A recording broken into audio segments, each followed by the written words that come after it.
नमस्कार, मैं हूं सौरभ शर्मा। लॉकडाउन 4 का पहला हफ्ता खत्म होने वाला है। अप्रैल का पूरा महीना लॉकडाउन में निकला, मई का पूरा महीना भी लॉकडाउन में ही निकलेगा।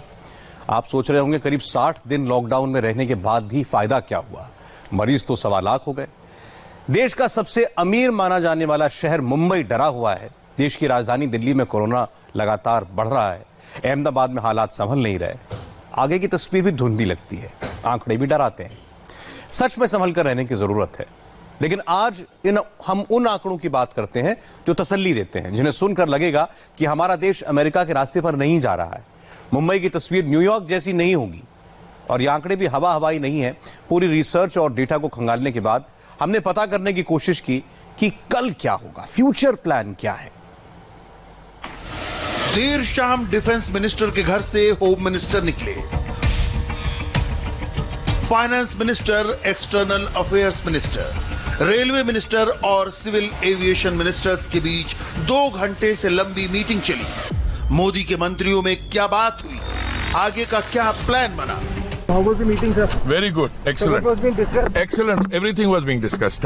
मंत्रियों की मीटिंग से जो खबर छनकर आई है वो ये है कि बात पैसे की हुई।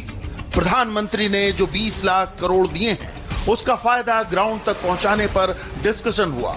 एक और प्लान वायरस कंट्रोल का है जिसकी कमान सीधे प्रधानमंत्री नरेंद्र मोदी के हाथ में है। 22% रोजाना का ग्रोथ घटकर 5.5% पर आ गया। 3.4 दिन का डबलिंग रेट बढ़कर 13.3 दिन का हो गया। ये महज आंकड़े नहीं है, ये हिंदुस्तान की कामयाबी की कहानी है। 60 दिनों के लॉकडाउन में लगता है हमारी तरक्की की रफ्तार स्लो हो गई है, मगर सच्चाई ये है कि हमने कोरोना के पहिए को लॉक कर दिया है। हिंदुस्तान अब पहले से कहीं ज्यादा तैयार है, कोरोना चैलेंज के लिए भी और आत्मनिर्भरता की लंबी छलांग के लिए भी। 24 मार्च की आधी रात को जब लॉकडाउन का ताला लगा, तब से प्रधानमंत्री नरेंद्र मोदी की सरकार ने हर सेकंड काम किया। देशवासियों के लिए जब घर में ही रहने की लक्ष्मण रेखा खींची गई, तब प्रधानमंत्री अपने तजर्बे और विजन से 100 कदम आगे की सोच रहे थे। थकना, हारना, टूटना, बिखरना मानव को मंजूर नहीं है। सतर्क रहते हुए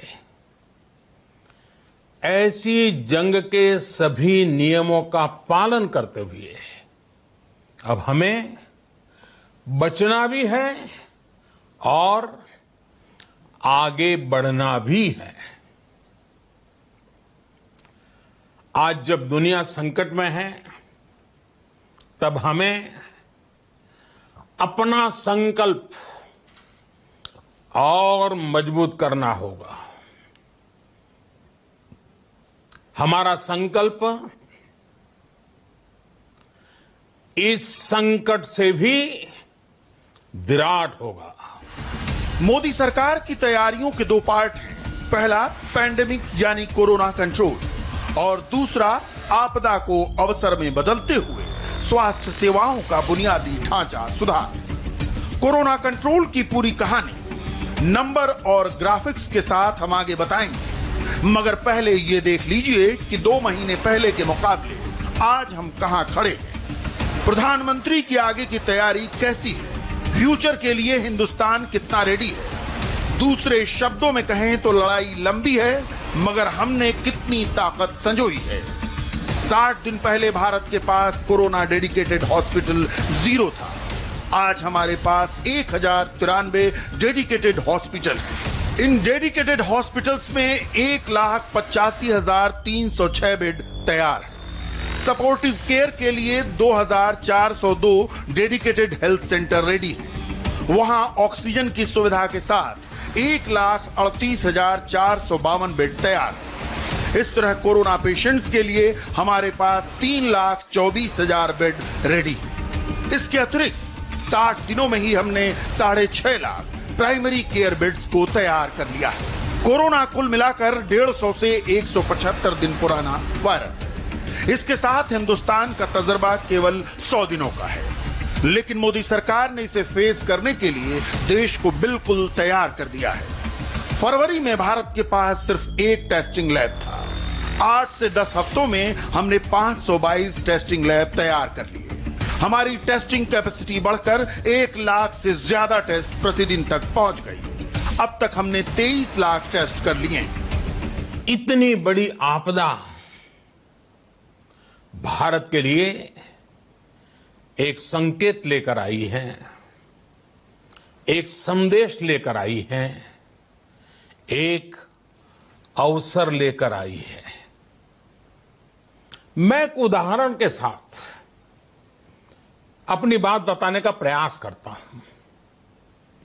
जब कोरोना संकट शुरू हुआ तब भारत में एक भी पीपीई किट नहीं बनती थी। N95 मास्क का भारत में नाम मात्र उत्पादन होता था। आज स्थिति ये है कि भारत में ही हर रोज 2 लाख पीपीई और 2 लाख N95 मास्क बनाए जा रहे हैं।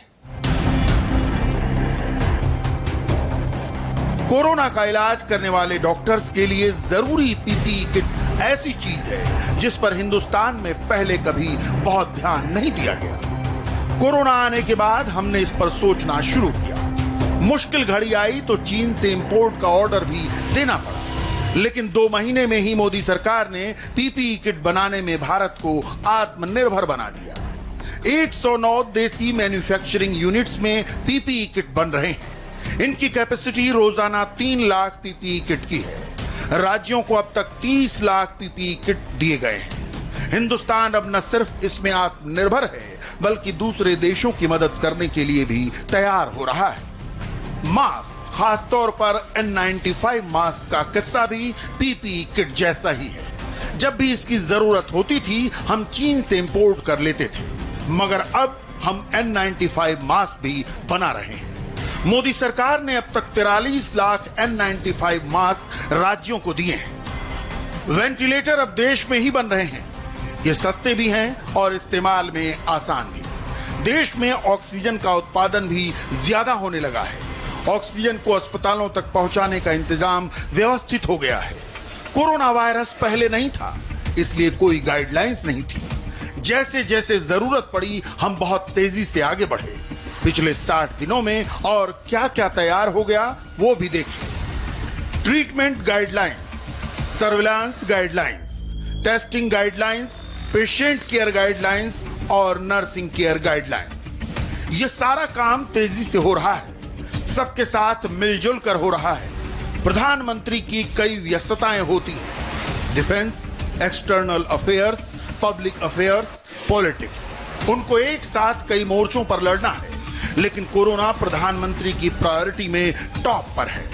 मोदी गाइड कर रहे हैं, साइंटिस्ट दिन रात रास्ता बना रहे हैं और सरकारी मशीनरी उसे जमीनी स्तर तक पहुंचा रही है। प्रधानमंत्री मोदी ने आपदा को अवसर में बदलने का मूल मंत्र दिया है। इसी मंत्र पर चलकर भारत डायग्नोस्टिक किट बनाने में आत्मनिर्भर हो गया है। पहले इस किट के लिए हम चीन और दक्षिण कोरिया पर निर्भर थे। अब अपनी देसी कंपनियों ने ही डायग्नोस्टिक किट बनाने शुरू कर दिए हैं। हमारी क्षमता रोजाना 5 लाख किट बनाने की हो गई है, जो लगातार बढ़ रही है। मेरा भारत के युवा वैज्ञानिकों से विशेष आग्रह है कि विश्व कल्याण के लिए, मानव कल्याण के लिए मेरे नौजवान साथियों आप आगे आए हैं। कोरोना की वैक्सीन बनाने का मेरे देश के नौजवान, मेरे देश के वैज्ञानिक बेड़ा उठाएं। साथियों, हम धैर्य बनाकर रखेंगे, नियमों का पालन करेंगे तो कोरोना जैसी महामारी को भी परास्त करके ही रहेंगे। मोदी ने देश के वैज्ञानिकों को जो टास्क दिया है उसमें नंबर 1 टास्क है कोरोना का वैक्सीन बनाना। प्रधानमंत्री से टास्क मिलने के बाद आईसीएमआर ने कोरोना वायरस को कल्चर कर लिया है उसी कल्चर रिपोर्ट के आधार पर कम से कम 5 कंपनियां वैक्सीन बनाने के काम में लग गई हैं। नेशनल मेडिकल रिसर्च सेंटर में वैज्ञानिक दिन रात काम कर रहे हैं। मोदी के काम में खोट खोजने वाले तो आत्मनिर्भरता में भी खोट निकाल लेते हैं, लेकिन देश की जनता देख रही है कोरोना से लड़ाई में हमारी सारी तैयारी पिछले 60 दिनों में ही खड़ी हुई। जो भी हुआ 2 महीने में हुआ। मोदी का आरोग्य सेतु ऐप बीमारी को काबू में लाने का अमोघ कवच साबित हो रहा है, जिसने कांटेक्ट को आसान बना दिया है। हॉटस्पॉट की पहचान करने में सहूलियत हुई है। इसीलिए 10 करोड़ से अधिक लोगों का भरोसा आरोग्य सेतु ऐप पर बना है। मोदी सरकार ने टेलीमेडिसिन को मूवमेंट में बदल दिया। यहां भी हिंदुस्तान तेजी से आगे बढ़ा। टेलीमेडिसिन की गाइडलाइंस लॉकडाउन के दूसरे दिन ही आ गई और सरकार ने ई संजीवनी नाम का प्लेटफॉर्म भी मुहैया करा दिया। मोदी सरकार को विरासत में अस्पतालों का जो बुनियादी ढांचा मिला था वो सड़ा गला था। आज वो फिर से अपने पैरों पर खड़ा हो गया है। कोरोना के जाने के बाद भी वो देश के काम आएगा। लॉकडाउन में हिंदुस्तान ने क्या अचीव किया उसकी एक वानगी है आयुष्मान भारत। 19 मई को प्रधानमंत्री जन आरोग्य योजना के तहत 1 करोड़वें व्यक्ति का इलाज पूरा हुआ। यानी अब तक 1 करोड़ गरीबों को अस्पताल में भर्ती करके उनका इलाज किया गया। बदले में कोई पैसा नहीं लिया गया। बगैर किसी खर्च के वो ठीक होकर अपने घर पहुंचे। भारत में पहले ऐसा कभी नहीं हुआ। यूनिवर्सल हेल्थ कवरेज का ये एक ऐसा प्रारूप है जिसकी दुनिया भर में दूसरी कोई मिसाल नहीं। इसे देश ने करके दिखाया है। मोदी सरकार ने जिंदगियां बचाई हैं, गरीबों को बचाया है, उनको इलाज के खर्च से बचाया है। आज आयुष्मान भारत के तहत 40,000 हेल्थ एंड वेलनेस सेंटर चालू हैं। अस्पतालों का ये ढांचा बरसों बरस काम आएगा। 6,654 कोरोना के नए केसेस का आज का नंबर देखने में बहुत बड़ा लगता है, लेकिन अगर लॉकडाउन नहीं होता या लॉकडाउन वक्त से नहीं होता तो यह संख्या कितनी बड़ी होती इसका अंदाजा लगाते हुए भी डर लगता है।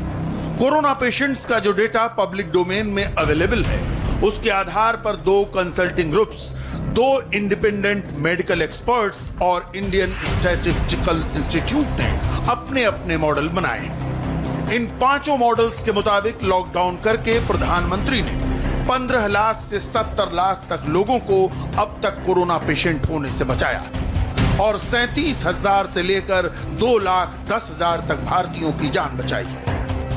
5 मॉडल की समरी निकालें तो भी मोदी ने लॉकडाउन करके 14 लाख से लेकर 29 लाख केसेस नहीं होने दिए और 37,000 से लेकर 78,000 तक जिंदगियां बचाई। यानी हजारों मौतें हो सकती थी, मोदी ने उन्हें नहीं होने दिया।